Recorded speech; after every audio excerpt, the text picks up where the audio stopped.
Señoras, señores, ¿qué tal? Buenos días, muy buenos días y bienvenidos a Capital Intereconomía, Radio Intereconomía. Es lunes ya, 16 de febrero. El día viene con resaca por la conferencia de Múnich, donde Europa capta el mensaje de Estados Unidos. El viejo orden mundial ya no existe y Europa debe aprender a defenderse sola. Enseguida les contamos qué es lo que se ha dicho. Lunes 16, que aquí en casa nos mantendrá pendientes de las negociaciones de Partido Popular y Vox en Aragón y de la huelga de médicos que comienza hoy, la primera en 30 años. Y en los mercados, las bolsas asiáticas vienen en verde. También los futuros en Europa y en Estados Unidos, con el permiso de la festividad del presidente, que deja hoy las bolsas americanas cerradas. Y con la mirada atenta a las materias primas, bajan oro y plata más de un 3%. Sube Bitcoin, el petróleo se mueve a la deriva pendiente de las conversaciones entre Irán y Estados Unidos y baja de forma suave el yen. Lo hace tras publicarse esta madrugada el PIB de Japón.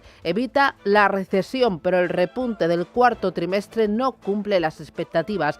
Vamos a ir al dato. La economía crece un 0,1% en el cuarto trimestre de 2025 en comparación con los 3 meses anteriores, evitando por poco esa recesión técnica. El PIB del cuarto trimestre se expande por la mínima, pero se desacelera respecto al 0,6% del tercer trimestre. El consumo privado impulsa esta moderada expansión, compensando la debilidad de las exportaciones y el gasto público. La producción aumenta un 0,2% en comparación con las previsiones del 1,6%, tras una caída del 2,3% en el trimestre anterior. Esta es la fotografía del crecimiento del PIB. El dato pone de relieve el desafío al que se enfrenta el Banco de Japón, que ha reiterado su compromiso de seguir subiendo tipos de interés tras años de tipos ultrabajos, inflación persistente y un yen débil. Para el año fiscal que finaliza en marzo de este año, el Banco de Japón ha elevado su pronóstico de crecimiento al 0,9%. Veremos si se consigue. La cifra es clave también para el gobierno de la primera ministra Takaichi,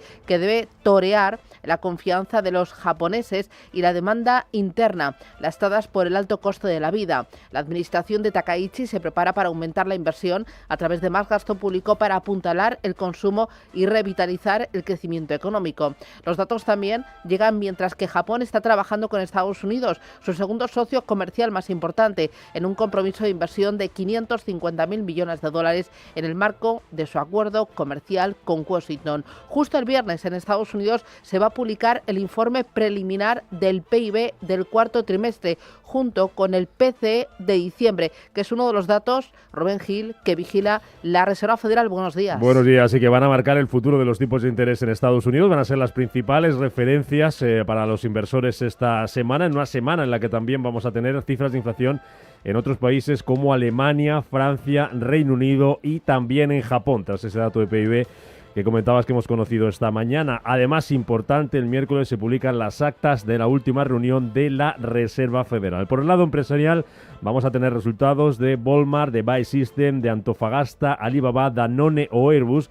Y aquí en España vamos a conocer las cuentas de ACS, de Naturgy y también de Repsol, que va a ser noticia hoy en la bolsa después de que el pasado viernes por la tarde Estados Unidos anunciara que vuelve a permitir a las petroleras extraer petróleo de Venezuela, una decisión que también afecta a otras empresas como BP, Shell, Eni y la estadounidense Chevron. En clave geopolítica, el presidente de Francia, Emmanuel Macron, comienza mañana martes su viaje a China. El miércoles, el presidente del gobierno español, Pedro Sánchez, viaja a la India y el jueves el rey de Dinamarca visita Groenlandia. Además, mañana martes, Estados Unidos e Irán van a retomar en Ginebra, en Suiza, las negociaciones sobre su programa nuclear. Todo esto con la resaca de la Conferencia de Seguridad de Múnich. La cita de este fin de semana ha dejado un mensaje claro. Los 27 empiezan a asumir que no pueden depender indefinidamente de Estados Unidos y que el orden mundial ha cambiado definitivamente. Tanto Europa como Estados Unidos dan por terminado ese orden mundial tal y como lo conocíamos hasta ahora. Por eso la Unión Europea ha escenificado este fin de semana uno de los debates más profundos de la última década, la posibilidad de reforzar su autonomía en defensa, incluso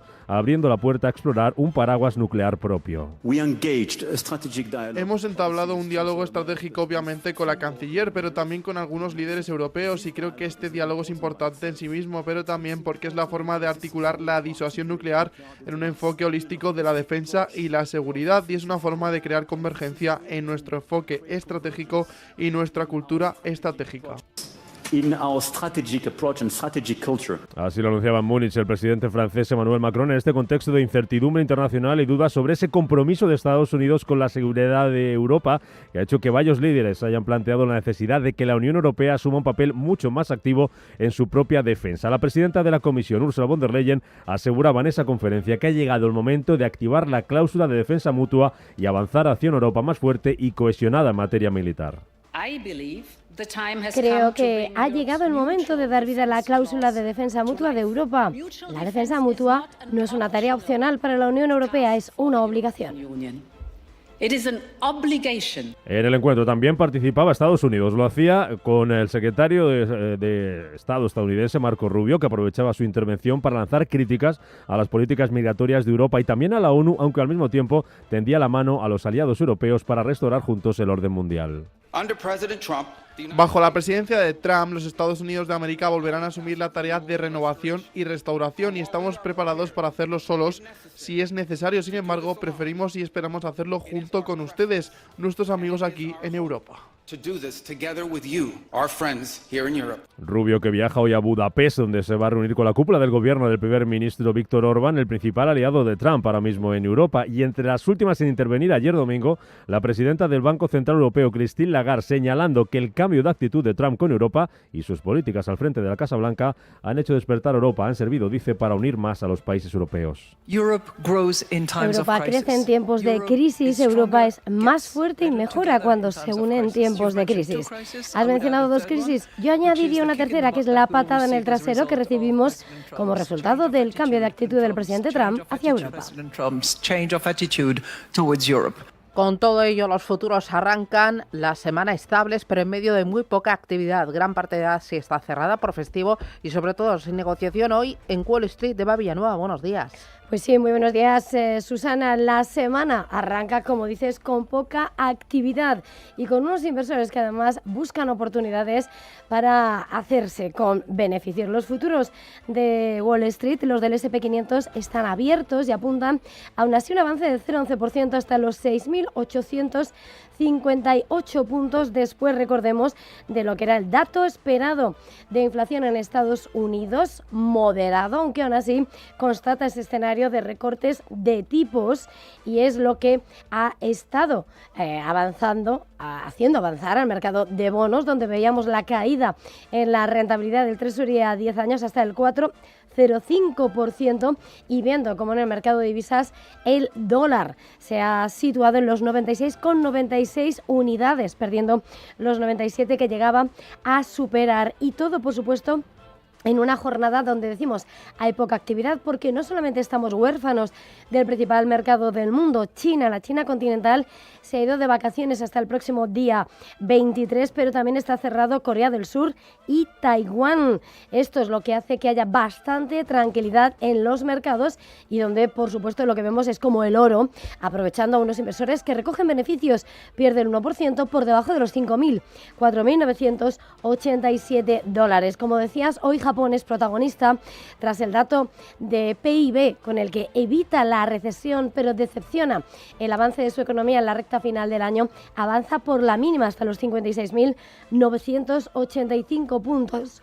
Y viendo como en el mercado de divisas el dólar sigue imponiéndose frente al yen, un yen que consigue recuperarse hasta los 153,20 puntos, y todo viendo como lo que son los futuros europeos anticipan avances por la mínima en los futuros del DAX del 0,08% hasta los 24.980 puntos. También importante de cara a lo que está por venir, ver cómo los futuros del Eurostock retroceden esta mañana, hasta ahora un 0,18%, y clave ver también lo que pasa en esas divisas. Un euro que sigue retrocediendo frente al dólar, está en 1,1865 unidades, e importante en medio de las tensiones geopolíticas observar al petróleo. El Brent avanza hasta los 67,77 dólares y el West Texas hasta los 62,91 dólares, en un escenario donde además una información de Reuters apunta a que la OPEP se inclina